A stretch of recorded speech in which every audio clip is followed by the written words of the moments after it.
I am sure those bagpipes had no trouble filling the entire space. Well, now that we've spent some time on long-term care, let's flip the equation and talk about the younger generation. Because as we all know, they have their own ideas and opinions. And it turns out that at least for the last 2 years, they've also had the ability to weigh in on legislation. Phoenix, nice to meet you. I'm Senator Kevin Dahl. Have a seat. What brings you to my office today? Well, I just wanted to talk about poverty and bullying. I think it's a big thing that we need to worry about. What's the best way to learn how to share your thoughts with a real-life senator? I want to talk about the funnies and stuff. I don't know. Well, practice, of course, and that's exactly what these young people are doing. Well, I'd like to discuss the need for after-school funding because I'm really concerned that it's going down. But don't be fooled. This isn't just some training exercise. These students represent a very real, legally mandated component of our government. They come together for 3 times a year for legislative committee meetings where they hear directly from legislators. It's called the Minnesota Youth Council Committee, and it was created in 2013 to provide guidance to lawmakers on issues affecting young people. Basically, these students, who range from 8th to 12th grade, are policy advisors who are given a chance to vote in support of or against the issues they really care about. One that's on my mind is bullying, just because I've been bullied a lot in school and I want to minimize it. Any student can apply, and there is a vetting process. But as we heard from the students themselves, landing a seat at the table is worth the effort. If you have an idea and you want to help pursue that idea, they'll definitely listen to you. You can work with them and they'll take those ideas and they'll work with you to try to come up with a solution. Also, just one side note, take this meeting space with a grain of salt. We're living in the era of all-out Capitol restoration, and a lot of the interesting events taking place this session are in nearby facilities, which is how we ended up in this church basement. One of the bells were going to be here. After the training portion, which combined robust policy discussion and a large pile of snacks, the committee members crossed the street for the main event, their chance to take on the lawmakers. The Minnesota Youth Council Committee meeting is an official legislative meeting, and then we do actually an up-down yes or no vote on the legislation and whether young people support that. Which led to something you don't see every day in St. Paul. Young people in the committee seats and our elected officials testifying in front of them. One of the interesting things is the article from the Journal of Higher Education. In this hearing, to the surprise of many of the adults present, the students actually voted against a measure to lower the legal drinking age via parental consent. No, the motion does not pass.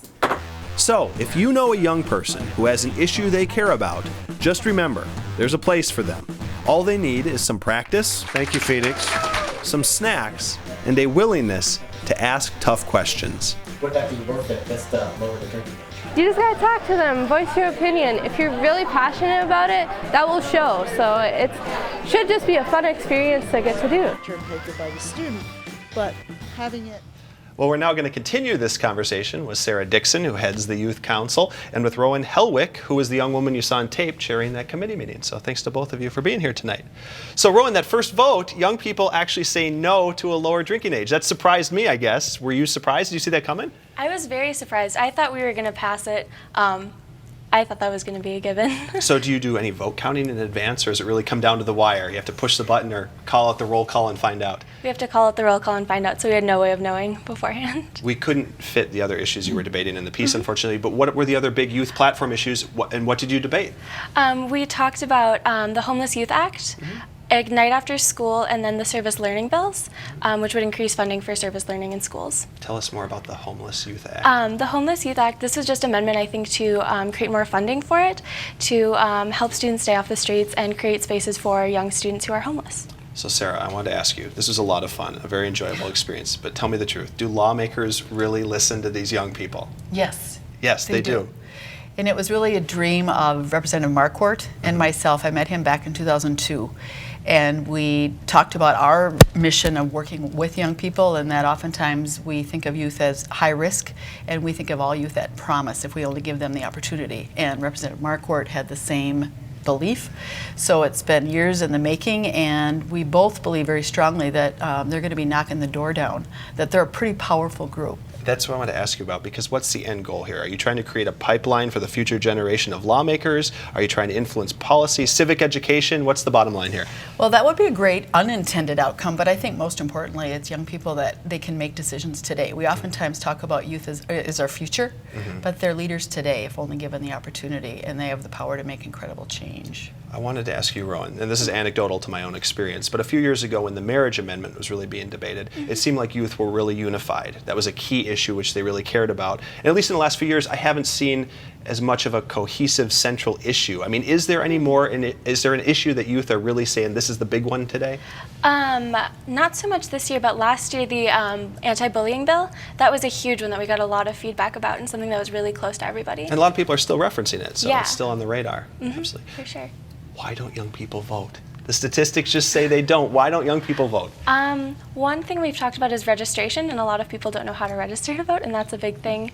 And I'm not really sure. Well, I want to ask Sarah the exact same question. So what is your take from the adult perspective, Sarah? Well, I think we haven't given them the opportunity to practice. I think we oftentimes just think of young people as recipients of services, of having problems to fix. But if they can get involved at a younger age, the studies are really clear that they will stay involved. So I think it's just providing more opportunities for young people at an early age, and then they'll continue with that practice throughout their life. As I'm sure you both know, there's a lot of talk this session about the achievement gap. And yet I didn't hear young people reference it, at least in the capital parlance of the achievement gap as we phrase it. Is that something that's on young people's radars, and what is sort of their take on this perennial issue? I think, at least in my school, it's something we talk about a lot. I'm not really sure how the committee could be involved in that, per se. But I know it's definitely something people are talking about a lot. I'm not really sure where we want to go with that as a committee. How about you, Sarah? Have you seen that come into the conversation? Absolutely. I think dropout prevention, which in Minnesota really mirrors the achievement gap and the disparities. And again, if we can have young people sit at the table side by side adults, they're the experts. No one knows young people like young people themselves. So if we can have them be part of the solution, I think amazing things can happen. I wanted to ask you both, more broadly, just about legislative influence. There are obviously countless groups up here who want to be heard by lawmakers. You seem to have a successful system. What do you think are the tricks you've really learned to sort of proactively step into the debate here, to actually be heard? I think being able to talk to legislators and being confident in that and being able to advocate for yourself is something we've been able to do really well. Do those young faces, young smiling faces help, Sarah? It's a good lobbying tool. For sure, and I think the people, the elected officials that come and present, they see that. I mean, their constituents, because our youth are from each congressional district, so they know that their parents, vote. But they really do call. The youth on the council meet with them individually. They want to hear from young people, and I think, again, the ultimate goal is that they will then, when they testify to the committee where they do vote, they say, the Minnesota Youth Council passed this 100%, or they didn't, and they need to get their ducks in a row. The last time, after the bills are voted on by the young people, they send them a letter afterwards with their own perspective. Yep, and their suggestions for improvement. And we've heard then the elected officials will really look at that and take that advice seriously. On behalf of the countless young people watching Almanac at the Capitol right now, how do you get involved in this program? How do you sit in Rowan's seat next year? You can go to our website and apply, and then, is there a www.mnyouth.net.